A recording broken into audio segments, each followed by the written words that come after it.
वंदे गौ मातरम।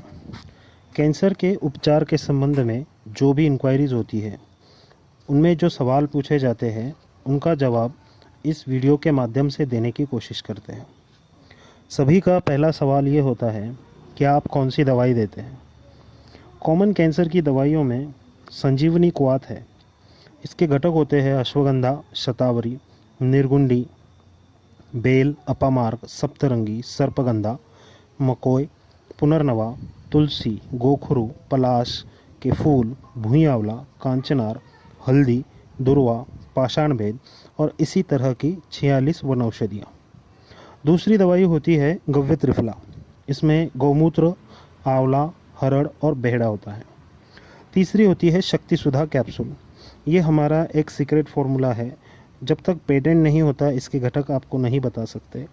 चौथी दवा होती है रसायन वटी। ये भी हमारा अपना फार्मूला है, जब तक ये भी पेटेंट नहीं होता हम इसकी भी इंग्रेडिएंट्स आपको नहीं बता सकते। पांचवी दवा होती है अग्निवर्धक वटी। इसके घटक है काले नमक, नौसादर, काली मिर्च, अर्क पुष्प, नींबू सत्व। छठी दवा होती है वृद्धिवाधिका वटी। सातवीं दवा होती है आरोग्यवर्धिनी वटी। आठवीं दवा होती है नारसिंह रसायन और 9वीं दवा होती है च्यवनप्राश, जो कि लगभग 50 तरह की वनौषधियों से बनाया जाता है। ये हो गई सभी कैंसर पेशेंट की कॉमन दवाएं। इसके साथ पेशेंट की प्रकृति और कैंसर के अनुसार एक दो दवाइयाँ अलग से दी जाती है यदि आवश्यकता है तो। अगर ट्यूमर या गांठ बाहर से दिखाई देती है, जैसे कि ब्रेस्ट कैंसर में होता है, तो उस पर लगाने के लिए लेप दिया जाता है। ये सिर्फ आपकी जानकारी के लिए बताया गया है। इसमें दवाइयाँ कम या ज़्यादा हो सकती है। नहीं तो कुछ लोग फ़ोन करके ये पूछते रहते हैं कि सर पिछली बार वो काली गोली दी थी, वो इस बार नहीं आई है।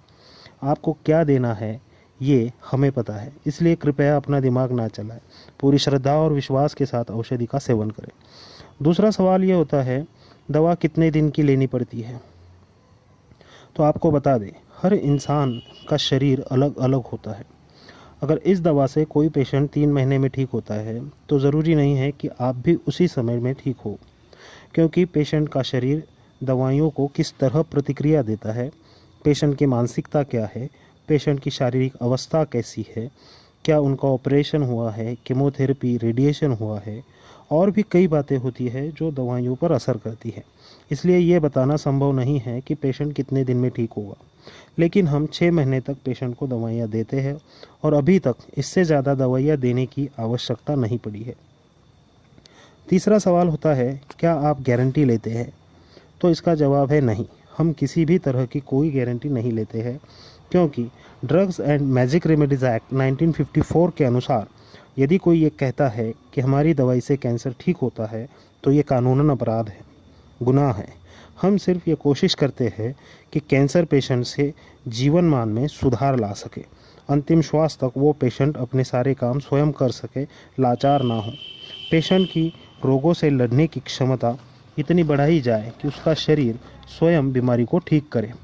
और जैसे कि सभी कैंसर पेशेंट में देखा जाता है कि उन्हें उल्टियाँ होती है, खाना पचता नहीं है, भूख लगती नहीं है, लगातार पेशेंट का वज़न कम होता जाता है, तो हम इन बातों पर काम करते हैं जिससे कि पेशेंट का जीवन मान और उम्र में सुधार ला सके। तीसरा सवाल होता है क्या कैंसर पूरी तरह से ठीक होता है। जैसे कि मैंने पहले बताया है, ये डिपेंड होता है पेशेंट की शारीरिक एवं मानसिक अवस्था पर, लेकिन हमारे 6 साल के अनुभव से हम ये बता सकते हैं कि 95% पेशेंट पिछले 5-6 सालों से अच्छी तरह से जीवन जी रहे हैं। इनमें से काफ़ी पेशेंट ऐसे हैं जिन्होंने डॉक्टर ने घर भेज दिया था कि अब इनको घर में ही सेवा करें, 5-6 दिन के मेहमान हैं, वो पिछले 5 सालों से अच्छी तरह से जीवन बिता रहे हैं। लेकिन 5% पेशेंट ऐसे होते हैं जिनकी शारीरिक और मानसिक अवस्था इतनी ख़राब हो चुकी होती है कि उन्हें बचाना असंभव होता है। चौथा सवाल ये होता है फिर से कैंसर ना हो इसके लिए दवाई दे सकते हैं क्या। तो अभी तक ऐसी कोई दवाई नहीं बनी है जिससे ये कह सके कि इसे लेने के बाद आपको कैंसर नहीं होगा, क्योंकि हमारे जीवन जीने का तरीका ऐसा हो गया है कि कैंसर के जो कारण हैं उन्हें हम हमारे जीवन से निकाल ही नहीं सकते हैं। लेकिन हमारे जो पेशेंट्स होते हैं उन्हें एक दवाई हम जीवन भर देते हैं जिससे उनकी रोग प्रतिरोधक क्षमता बनी रहती है और उन्हें कॉन्स्टिपेशन और एसिडिटी ना हो, जो कैंसर का महत्वपूर्ण कारण है। इसके साथ हर 6 महीने के बाद हम पेशेंट की ट्यूमर मार्कर टेस्ट करना ज़रूरी होता है और साल में एक बार पेशेंट का पंचकर्म किया जाता है। इससे काफ़ी हद तक दोबारा कैंसर ना हो, इससे बचाव किया जा सकता है। 5वां सवाल होता है, क्या एलोपैथी के साथ आयुर्वेद का ट्रीटमेंट ले सकते हैं, जैसे कि कीमोथेरेपी और रेडिएशन? तो आप एलोपैथी चिकित्सा के साथ आयुर्वेद की औषधियाँ भी ले सकते हैं। मेरा तो ये कहना है कि आयुर्वेद की दवाइयाँ लेनी ही चाहिए।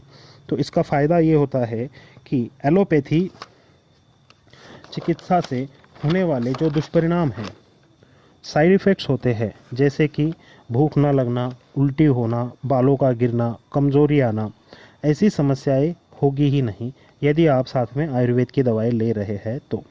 इसीलिए एलोपैथी के साथ आयुर्वेद की भी दवाएं लेनी चाहिए। छठा सवाल है, दवाइयों की कीमत क्या है? इस दवाई की 1 महीने की कीमत होती है 7,500 रुपये।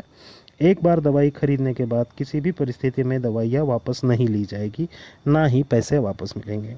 इसके साथ आपको क्या परहेज़ रखना है, कौन से प्राणायाम करने हैं, ये लिख कर दिया जाएगा। यदि आप दिए गए निर्देशों का पालन पूरी श्रद्धा और विश्वास के साथ करते हैं तो यकीनन आप ठीक हो सकते हैं। धन्यवाद।